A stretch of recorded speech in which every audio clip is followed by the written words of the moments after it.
안녕하세요. 저는 40대 후반 남성입니다. 아내와는 친구의 소개팅으로 만났습니다.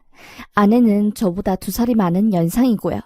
아내는 아이를 별로 안 좋아하고 저는 아이를 참 좋아해요. 그래서 결혼 초에 아내에게 아이들을 낳고 싶다고 했지요. 낳아만 주면은 내가 정말 책임지고 다 키운다 하고 아내도 좋다고 하여서 임신 시도를 했습니다. 참 몇 번이나 임태기를 해봐도 도줄이 뜨지 않고 그렇게 1년 뒤 아내와 함께 보인과를 갔어요. 보인과에서 1년 정도 임신 시도를 했는데 아이가 안 생긴다고 하였습니다. 의사 선생님께서는 이것저것 다양한 검사들을 권하였고 검사 결과 원인 불명 난임이라는 충격적인 이야기를 들었네요.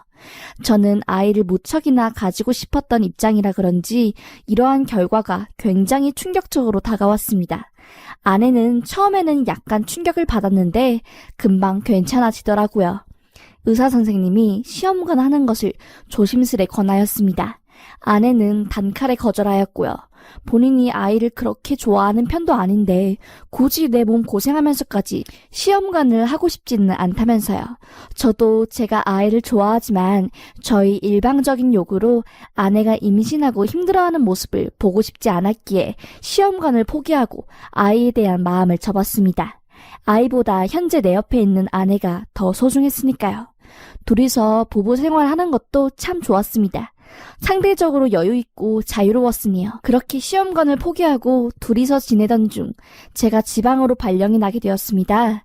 제가 다니는 회사가 준공기업에 가까운 회사인데 정보 지원을 위해 지방 쪽에 회사를 일부 이전하고 그렇게 이전된 곳에 제가 발령이 나게 된 것이죠. 결혼한 지 채 2년도 되지 않은 상황에서 아내를 주말만 만나게 되었습니다. 제가 회사가 먼 곳에 있어서 주말마다 보게 되니 오히려 그 전보다 관계가 더 애틋해졌고요. 지방으로 발령나기 전보다 부부 관계를 더 많이 했으니 말이죠. 그렇게 아내와 주말 부부로 지내던 중 정말로 로또 1등 된 것만큼 좋은 일이 생겼습니다. 아내가 아이를 가졌다는 소식을 알게 되었죠. 오히려 마음을 비우니 이런 좋은 결과가 생겼구나 싶었습니다. 그렇게 아내는 무사히 아이를 낳았습니다. 포동포동 귀여운 아들이었죠. 아이는 무럭무럭 커서 유치원에 입학을 했어요. 그런데 유치원에 입학을 하자 제 아들이 도대체 누구를 닮았냐는 말을 그렇게 많이 들었습니다. 저희 부모님도 성진아, 대체 우리 손자는 누굴 닮아서 쌍꺼풀이 이렇게 진하냐? 우리 집안에는 손자처럼 쌍꺼풀 진한 사람이 없는데 며느라가도 무쌍해. 혹시 사돈댁에 저런 쌍꺼풀이 있나? 며느라이도 그렇고 너도 그렇고 콧대가 그렇게 높은데 어떻게 우리 손자는 콧대가 신기하게 저렇게 낮지?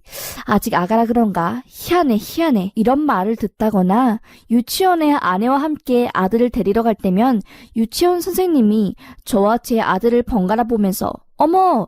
성수 아버님이세요? 저는 성수가 어머님을 하나도 안 닮았길래 아빠랑 똑같겠구나 싶었는데 어머, 아버님도 안 닮았네요. 그럼 할아버지 닮았나 보다. 이런 이야기 듣기 일쑤였고요. 아들도 그런 이야기를 들으니 스트레스를 받아 했고요. 하루는 아들이 저한테 아빠, 나 다리 밑에서 주워온 애야? 엄마랑 아빠 안 닮았다고 자꾸 사람들이 나 놀려. 스트레스 받아. 라면서 칭얼대기 일쑤였고요. 다행히도 이러한 스트레스가 아들이 초등학교를 들어가고 나서부터 없어진 것 같았습니다. 아들이 초등학교를 들어감과 동시에 저도 지방에서 서울로 다시 회사를 옮겼고요. 주말 부부에서 벗어났지요. 제가 서울에서 다시 근무할 것 같다고 아내한테 말하면 아내는 방방 뛰면서 좋아할 줄 알았어요. 그런데 약간 당황하면서 그래 알겠어 하며 시큰둥하더라고요. 순간 뭐지? 왜 안 좋아하지? 너무 오랫동안 주말 부부를 해서 그런가? 라는 생각에 서운하였습니다. 그런데 서울에서 근무를 하니 새로운 환경에 새로운 팀원들과 일하는 것이 힘들었습니다. 그렇게 근무로 인한 스트레스로 저는 불면증에 위험까지 걸리게 되었지요. 아내는 그런 저희 모습을 보고 이것저것 자기 전에 약을 챙겨주었어요. 신기하게 아내가 준 약을 먹으니까 잠을 푹 잘 수 있게 되었지요. 아내가 감퇴 추출물이라는 알약과 마그네슘이랑 알 수 없는 각종 약 4-5알을 매일 먹었지요. 그러다 하루는 회사에서 근무하는 내내 잠이 너무 쏟아지는 겁니다. 그래서 커피 한 모금만 먹어도 메스꺼운 제가 아메리카노 2잔을 마셨지요. 그날도 평소와 같이 아내가 약을 챙겨주었고 잠에 들었어요. 낮에 커피를 많이 마셔서 그런지 잠을 푹 못 자고 계속 선잠을 자다가 새벽 3시, 4시쯤 아내가 옆에서 자꾸 움직이는 소리에 완전히 잠을 깨게 되었지요. 잠에 깨서도 그냥 눈을 감고 있었습니다. 그런데 옆에서 아내가 잠옷을 벗고 다른 옷으로 갈아입는 소리가 들리더라고요. 옷을 다 입은 아내가 누구한테 전화를 하더라고요. 그렇게 전화를 걸며 눈을 감고 있는 제 얼굴 위로 아내가 손바닥을 왔다 갔다 하면서 제가 잠에 푹 잠들었는지 확인을 하더라고요. 눈을 감고 있어도 아내의 손 움직임이 다 느껴졌습니다. 제가 눈을 안 뜨고 계속 푹 자는 척을 했지요. 전화 연결이 되자 아내는 아주 작은 목소리로 충격적인 말을 하였습니다. 자기야, 남편놈 잤다. 확실히 수면제 빨이 좋네. 자기 말한 대로 마그네슘이랑 감초 추출물이랑 이것저것 영양제 섞어서 주니까 의심 안 하고 잘 먹네. 우리 오늘 놀이터에서 할래? 아니면 우리 집 근처 상가 복도 어때? 거기 복도 CCTV 없어 보이던데. 여튼 자세한 장소는 나가서 이야기할게. 남편 깰까 무섭다. 끊어? 라고 하더라고요. 그 소리를 들은 저는 심장이 벌렁벌렁하고 온몸에 피가 거꾸로 쏠리는 느낌이었습니다. 그렇게 전화를 끊은 아내는 저를 혼자 방에 두고 나갔지요. 아내가 나가고 현관문이 닫힌 소리가 들리자 저는 침대에서 나오고 전등을 킨 뒤 멍하니 앉아 있었습니다. 5만 가지 생각이 다 들었어요. 도대체 언제부터 이런 짓거리를 한 거지? 내가 서울로 발령 났다는 걸 듣고 별로 안 좋아했던 이유가 이건가? 에서부터 시작해서 설마 우리 아들이 내 아들이 아닌 건 아니겠지? 라는 생각까지 들었네요. 아내는 낮에 아들을 챙기느라 불륜할 시간이 없으니 밤에 저를 수면제 먹여 재우고 새벽에 나가서 불륜질을 했던 겁니다. 그렇게 온몸에 힘이 풀리고 눈물이 나오려고 하는데 억울함과 분노의 감정이 더 커서 목으로 울음을 삼키고 있던 중 이대로 있으면 안 되겠다. 이 연놈들을 잡으러 가야겠다는 생각이 들었습니다. 잠옷바람에 바람막이 하나 걸치고 나갔지요.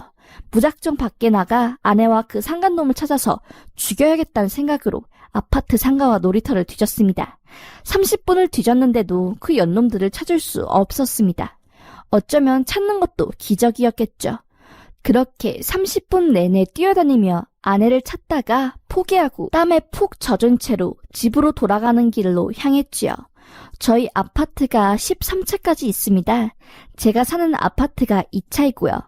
13차까지 다 훑어보고 다시 집이 있는 2차로 가는 길에 있는 곳에 이상한 신음소리가 들리더라고요.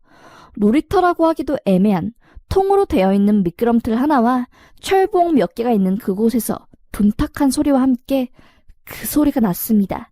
당연히 그 놀이터도 처음에 제가 확인한 곳이었죠. 그런데 처음 볼 때는 아무도 없는 것 같길래 그냥 지나쳤지요. 설마 그 미끄럼틀 통 안에 사람이 있을 거라고는 상상도 못했습니다. 그렇게 그 소리가 나는 미끄럼틀로 향했습니다. 가까이 갈수록 격해지는 그 소리가 자세히 들려오니 들은 생각은 이건 100% 아내의 소리다. 미끄럼틀 안에 지금 그 연놈들이 있구나 라고 생각했습니다. 미끄럼틀 통 안을 발로 세게 차니 상간놈이 뭐야? 라는 큰 소리와 함께 바지가 반쯤 내려와 있는 상태로 나오더라고요. 저보다 좋기 10살은 어려 보이는 그 상간놈이란 새끼를 보자마자 발로 까버리고 미끄럼틀 안에 있는 아내를 손으로 끄집어냈죠. 깨악! 뭐야! 하는 아내의 비명소리에 저는 뭐긴 뭐야, 네 남편이지 라는 소리와 함께 아내의 멱살을 잡아서 제 얼굴을 보게 했지요. 아내는 저를 보자마자 더 큰 소리로 비명을 지르더라고요. 저는 말했지요. 미쳤니? 미쳐도 단단히 미쳤구나. 이 더러운 년아. 지금 밖에서 뭐하냐? 짐승이냐? 네가 이런 성향인지는 꿈에도 몰랐네. 너 언제부터 이딴 짓 하고 다닌 거니? 저 새끼랑 대체 언제부터 이런 짓 하고 다닌 거냐고. 진짜 더럽다니네. 오만정이 다 떨어져. 네가 그러고도 사람이냐? 라고 하니 아내는 울면서 아니야, 아니라고. 너가 오해하는 그런 거 아니라는 말만 되풀이하더라고요. 말도 안 되는 씨알도 안 통하는 변명만 하더라고요. 아내에게 쌍욕을 퍼붓고 그 남자를 주업 해주려고 돌아봤는데 그놈은 곳에 도망간지 안 보이더라고요. 그렇게 아내와 깽판을 치고 그날로 아내를 집에서 내쫓았습니다. 그 후 친자 확인 검사를 했는데 아들이 제 아들이 아니더라고요. 그렇게 어렸을 때 아들 도대체 누구 닮았냐는 소리를 귀가 떨어지도록 들었는데 이제야 알겠네요. 아내가 저 몰래 바람난 놈 얼굴을 빼다 박았겠죠. 참, 결혼 초반 원인 불명 난임인 상황에 자연히 임신했다고 좋아했는데 그게 다른 남자 씨일 줄이야. 도저히 아들 얼굴 보며 살 용기가 안 나서 아들도 엄마 따라가라고 하고 짐 바리바리 싸서 내보냈고요. 처가에도 이 사실을 모두 폭로했고 처가댁 완전히 뒤엎고 나왔습니다. 많이는 아니지만 제가 알고 있는 아내의 지인에게도 이 사실을 말했고요. 아내의 개망신이라도 당해라는 마음으로요. 집에 있는 아내 관련한 모든 물건들을 버리려고 했는데 스티커 사서 폐기물 버리는 돈이 아깝더라고요. 그냥 처가댁에 아내와 아들 관련 물건들을 싹 다 보냈습니다. 택배비는 처가가 부담하라고 하고요. 그 후 소송을 시작했습니다. 친생 부인 소송, 그리고 위자료 소송, 이혼 소송, 친생자 관계 보존제 확인 소송에 상간남도 고소를 했습니다. 소송 과정 중에 알게 된 건데 그 상간남과 아내는 인터넷에서 야외에서 하는 걸 좋아하는 커뮤니티에서 만났다고 합니다. 그 상간남도 유부남이었고요. 참 세상에 더러운 사람 많네요. 결국 기나긴 시간 끝에 모든 소송에서 승소하였고 아들이었던 놈도 호적에서 없앴습니다. 양육비를 지급할 필요가 없게 된 것이었죠. 정말 제 인생에 이런 막장보다 더 막장 스토리가 생길 줄은 꿈에도 몰랐네요. 그냥 이제는 혼자 살렵니다. 여자고 아이고 뭐고 다 필요 없네요. 인생 참 힘드네요. 오늘은 양주나 냅다 마시고 잠들어야겠습니다. 글을 쓰다 보니 그때 감정이 올라와 힘이 드네요. 제 글 읽어주시느라 수고 많으셨습니다. 여러분들은 부디 저 같은 일 안 당하시길. 이라는 사연이었습니다. 그럼 오늘도 레전드 채널을 시청해주셔서 대단히 감사합니다. 다음 사연도 더 재밌고 몰입도 높은 사연으로 찾아뵙겠습니다.